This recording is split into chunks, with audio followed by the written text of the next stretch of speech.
So for those of you who had some interest in Zombies One, you'll remember that I did something like this before. I did a little kind of talk about the process and everything that came into play while making Zombies One. Remember, the Zombies One took a good 2 years in total to create, and a lot of the Zombies One songs, the songs were going to be Zombies One, inevitably became Zombies 3 and Zombies 2 songs as well.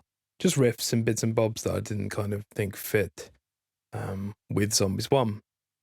And now we're at Zombies 3. Well, I'm at Zombies 2 now, but you're at Zombies 3. And Zombies 3 is, it's weird. If you've been following me in any way for the last however long, you'll probably know that I don't like listening to my own songs. I find it laborious because at the end of the day, I write, record, perform, mix.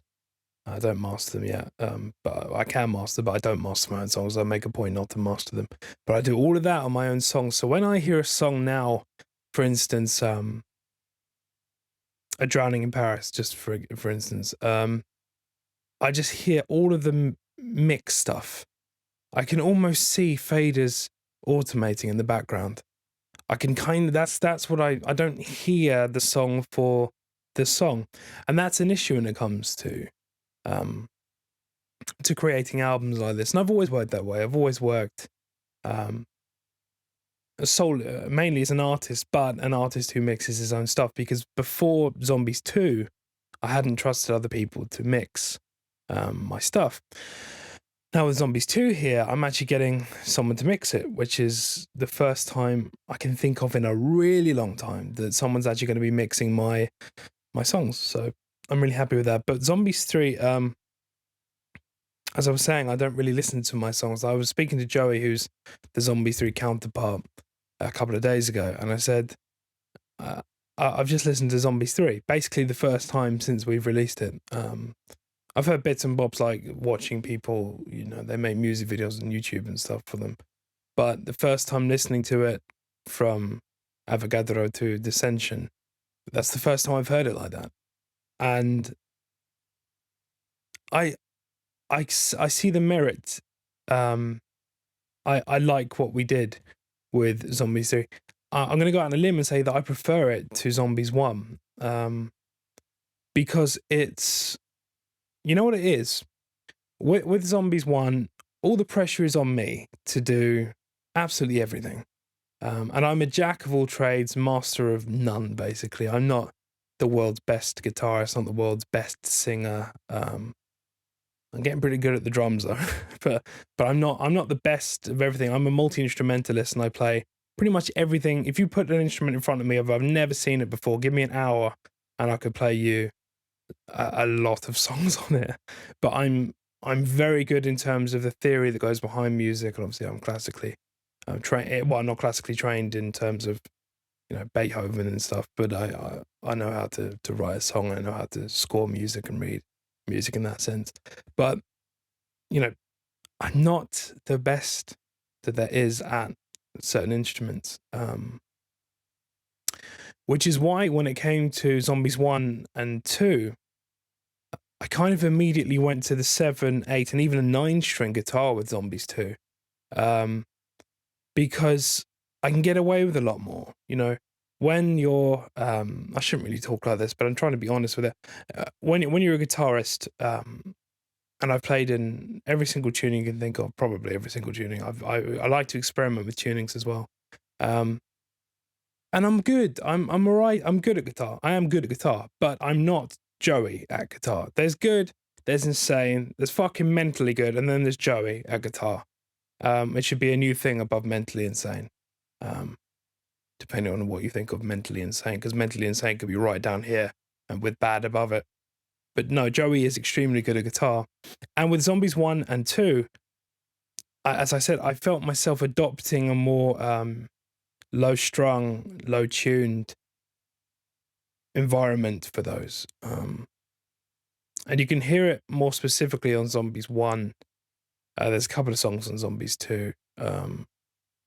Instinct Extinct. Kind of the only one that has a really big breakdown with a 9-string, that is.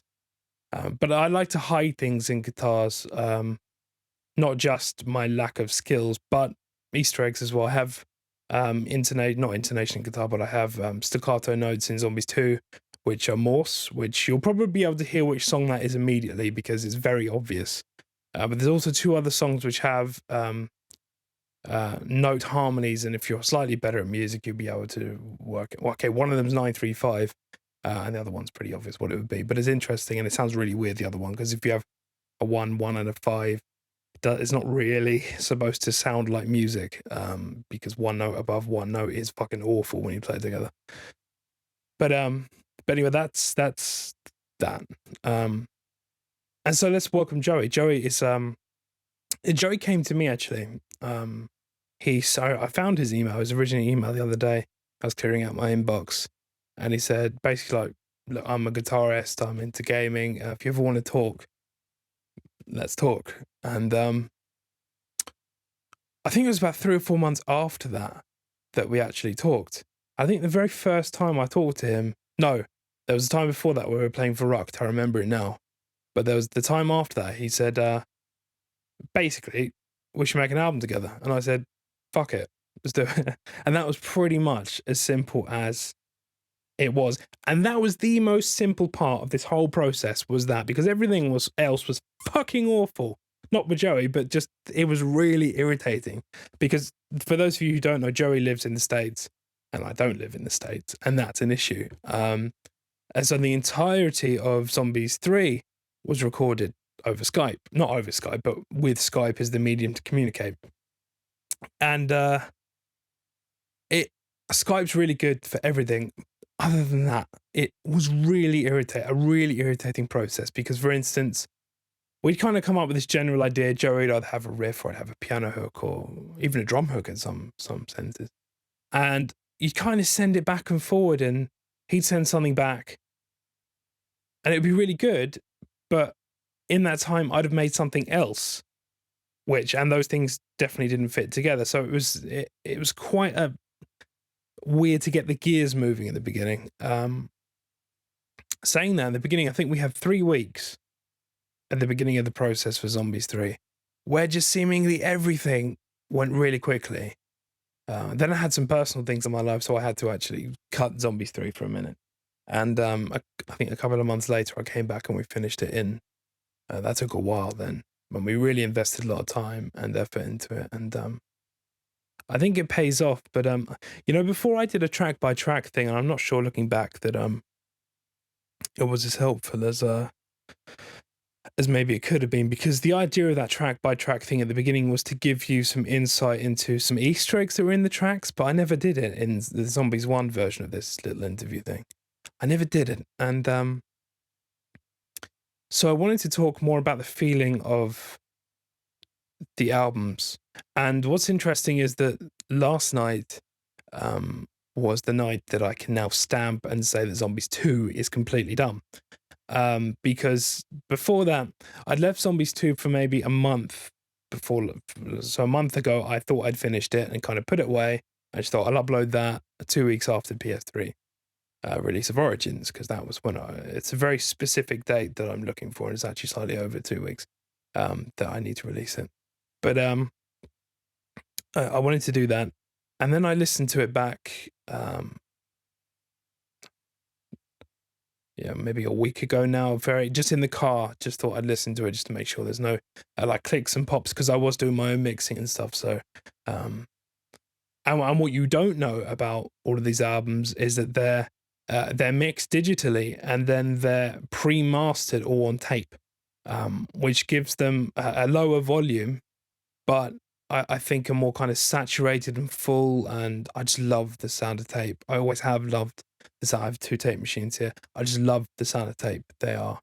It's such an interesting medium, and it gives you that slight fizz, and not crackle, because crackle's more violently, but it gives you that kind of nice, slightly kind of pulsating envelope of the kind of pulsating canvas to make music on, and I like that. And obviously from my era, I came from working with tape, and now it's all digital, and it's much easier and much better, to be honest. But I do miss the general sound of tape, which is why I will pre-master everything with tape. But yeah, the process was undeniably difficult, and I hope that Joey does one of these little interviews so we can upload it, and he'll say the same thing. I think it was not ideal in terms of creative headspace.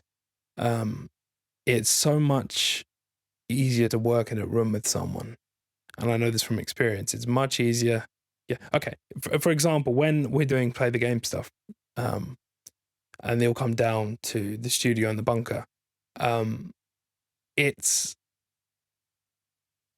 so much different working like that than over Skype. For instance, I can shout, and I do shout a lot when they're here. I say, "Do some fucking work," and they do it. Whereas on Skype, they can just disconnect or mute me, which a lot of people seem to do now. So I think that it's so much more focused. I'm so much more irritating in real life, and I think that gets people to do some fucking work. And what's interesting now is that with the release of the next gen consoles, the 22nd, I do believe that Sir Joey Stacks himself will be traveling to the UK, to this studio, to work on a little something that up until now we haven't mentioned. And it's not Zombies 4. It's not. It's not dissimilar, but it's not Zombies 4. Anyway, I'll leave it at that, though, because that's really excited me, because it's a big effort on his side to come out here to do something like that. And at the same time, we're going to have Boop and Chris here working on the next gen console. So it's going to be a lovely full room of beauty and love and hate with Chris. But yeah, so the process there's been issues in the process, but I don't think you can hear any of that in Zombies 3 because at the end of the day, what Joey was providing me with the stems for guitars, and it's not that's not really an issue. It's never going to be an issue if it's just guitars. Maybe if there were vocals involved, you could hear some of the distinct differences in terms of rooms. And that's something that I've really tried to adhere myself to with Zombies 2 and Diplomat as well. I really like the idea of recording in places that have a meaning, not specifically to me, because I'm not really spiritual or anything,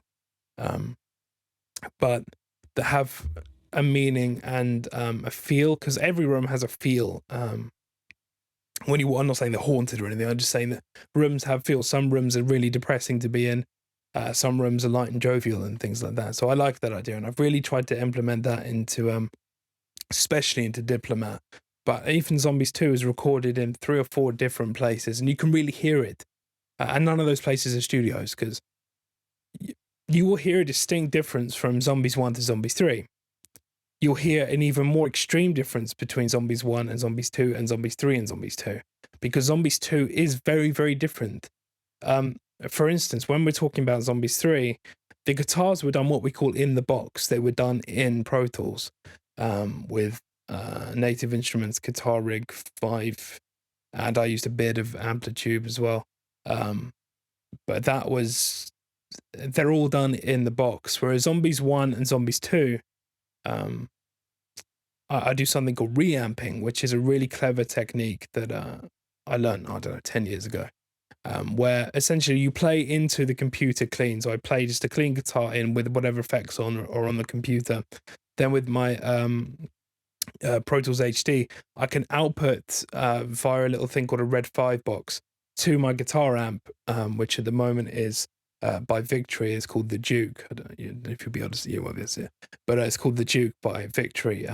But for Zombies 2, for Zombies 1, it was a Mesa Boogie dual rectifier. For Zombies 2, it was Victory, and then for Zombies 3, we did it in the box, which was exciting. And that's the first time I'd ever done an entire album in the box, apart from drums, vocals, and bass was also mic'd as well. But the guitars were done all in the box, and all the synths were in the box, because Zombies 1 had 2 bits of live orchestra, and Zombies 2 has about 5 bits of live orchestra. But Zombies 3 has no live orchestra, but I didn't think it was necessary, because I have some really good synth racks now, some really good external gear, some old analog gear as well. So I thought I'd try and do everything mainly for speed, but I know the patches I like. I know how to fuck around with the sounds. I know those bits of gear like the back of my hand. I mean, I could literally have the fucking circuit boards tattooed on me. I know them so well. Um, and so I wanted to invest as much time as possible into designing and creating an album and not worry too much about tracking, because tracking, and if you let it get to you, which I did with Zombies 2, tracking can be such a piece of shit. Honestly, it's just unbelievable. With Zombies 2, this is the 4th time I've changed all of the guitars on the album, and I actually finally like them now, which is good because I have this new amp from Victory. They sent it to me. They're very kind. Thank you very much.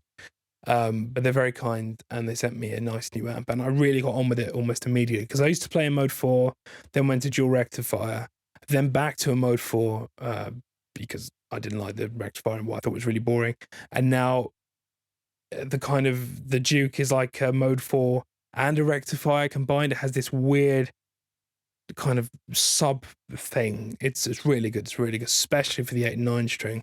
Playing a 9 string is the most revolting thing you can do. It's tantamount to raping someone.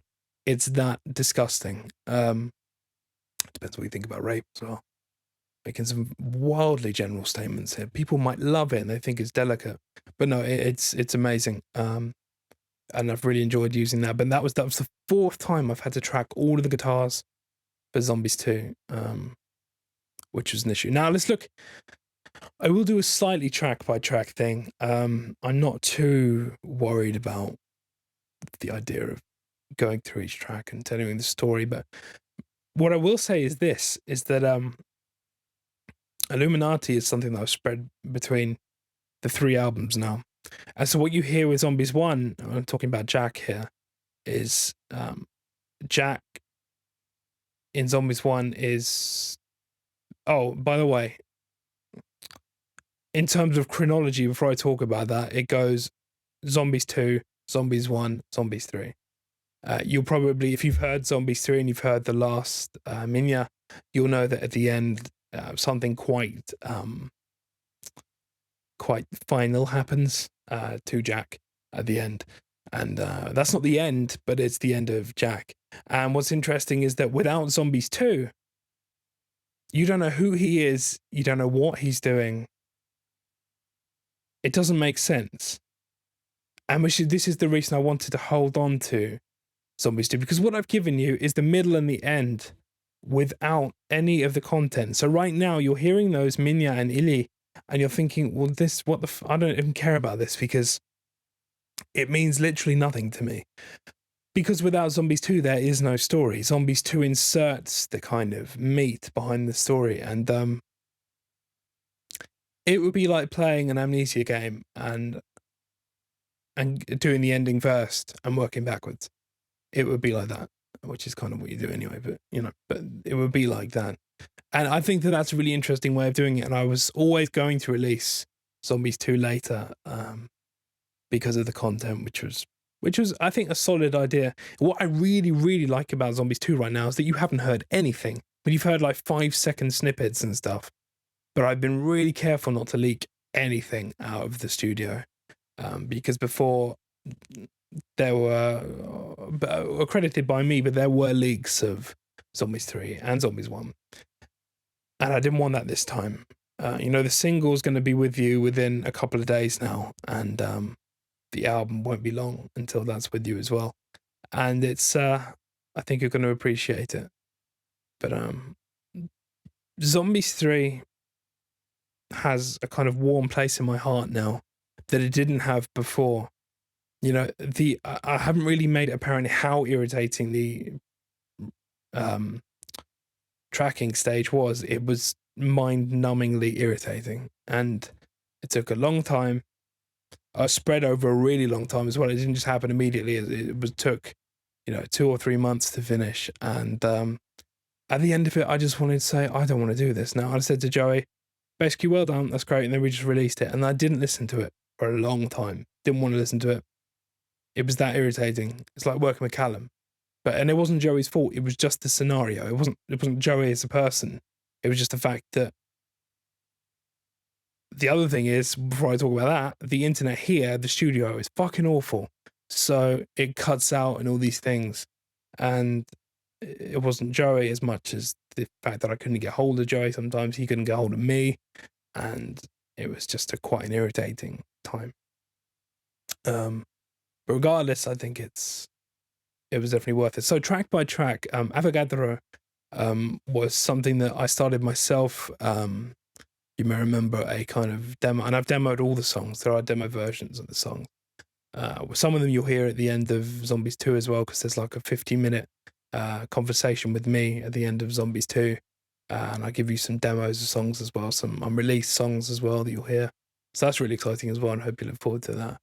But Avogadro kind of came, I wanted it to have a kind of an undead Queen vibe, because although I don't like Queen, and that's heresy, I know that, but I don't really like Queen. I think they're a bit dull. I don't doubt that all of them are incredibly talented people, but I just don't like the sound. I wanted to simplify that structure and make it slightly more appalling. And I think with Avogadro you get that, but I think the first vibe of Zombies 3 had to be bleak. And although it's epic in a way that you don't feel, oh, this is amazing. You just think, Christ, what the fuck have I got myself into? And that's what I wanted. That's kind of the whole pinnacle of Avogadro. And of course, that song was entirely written before Joey came along. And that was probably my most, apart from Bury Me, that's my my kind of solo song on the album, because it was almost finished before Joey came along. Of course, they are Joey's guitars, but it was almost completed before that. And I really like the opener, and it's the most definitely the most epic opener. Far more epic than Zombies 2, because Zombies 2 starts with talking, believe it or not. Set the scene a bit, it's talking with a vinyl record in the background, and there's a countdown. That's literally the beginning of Zombies 2. But no, I'm moving into, with Zombies 3, moving into Rise Above. Rise Above, I can't remember which one it was. One of the songs, it was either Afraid of Living or Rise Above, came from one of Joey's old bands, and he had almost the entire song down, and he played me some of his old songs. And I remember listening to it, and I thought, that's a zombie song. We had different lyrics, not entirely different lyrics. Some of them were similar, but that was always going to be a zombie song. And I think that you can definitely hear it kind of in. I don't know if Joey can dig out the demo and put it in his channel at some point, but I think it definitely came from Joe. I'm sure it was Rise Above and Not Afraid of Living. I can't remember, but obviously our mix is far better. His was like a demo.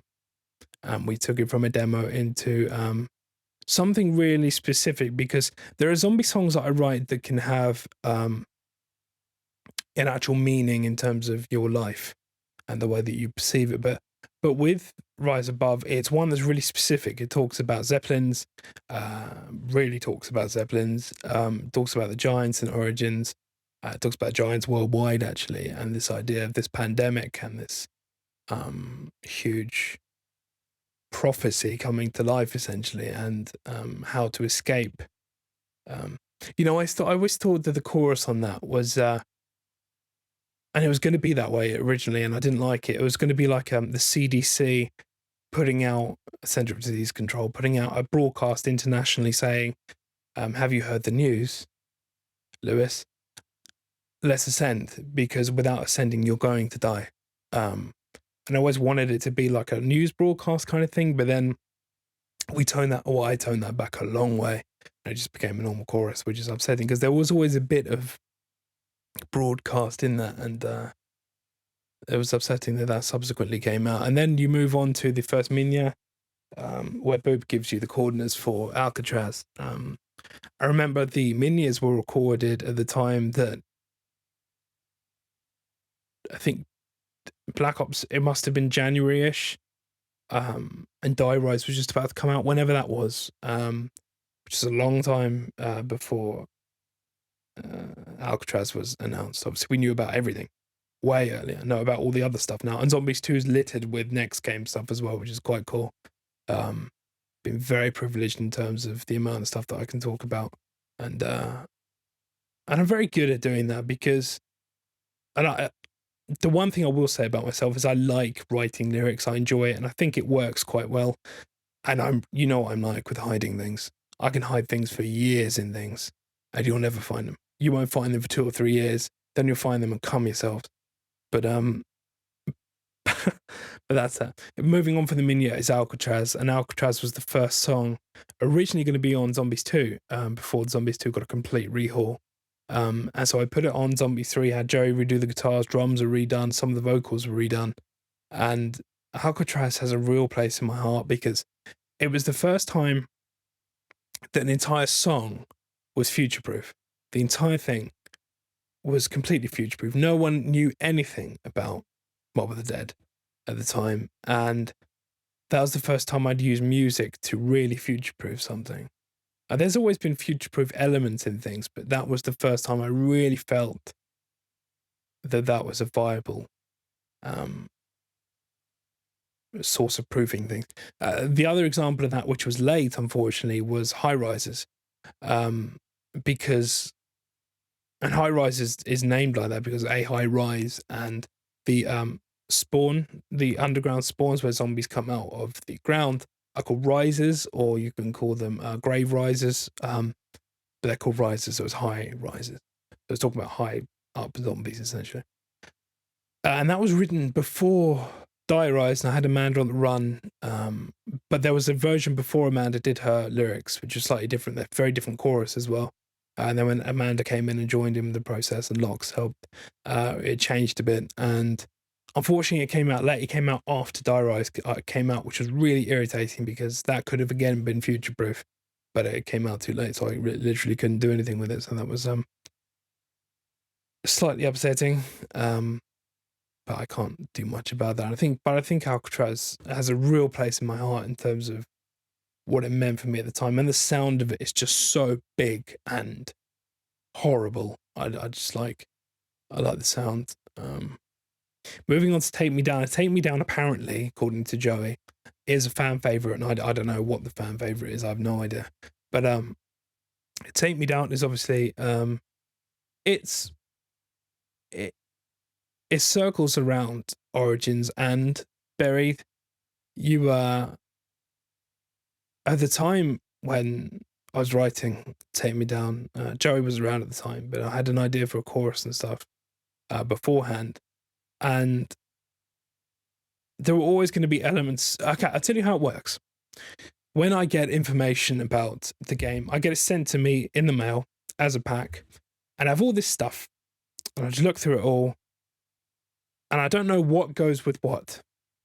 It was really easy to figure out which went with Alcatraz because most of it's prison-y stuff, and it looks like prison-y stuff. A lot of them are drawings and things as well, some original concept art as well. A lot of that stuff is really easy to piece together, so I immediately knew that Alcatraz was Alcatraz and it was its own thing. So I could then take away all the stuff in that seemed to be Alcatraz and put it to one side. What I didn't know was between Buried and Origins, what would feature in which, because the information I had about both looked really similar. There was this both viable idea that you went down in both of them, which you do in both. You descend into La Tomba in Origins, and in Excavation Site, and you descend into Resolution in. You descend into the old Western world in Resolution. You do that. And it was really difficult at the time to kind of get between which one was which. So for safety, I had to make Take Me Down about both because I didn't know what was coming next. So there are elements of Origins in the lyrics of Take Me Down, and there are elements of Buried in the lyrics of Take Me Down. And apparently it's a fan favorite. I really like the chorus. The chorus to me is just so big and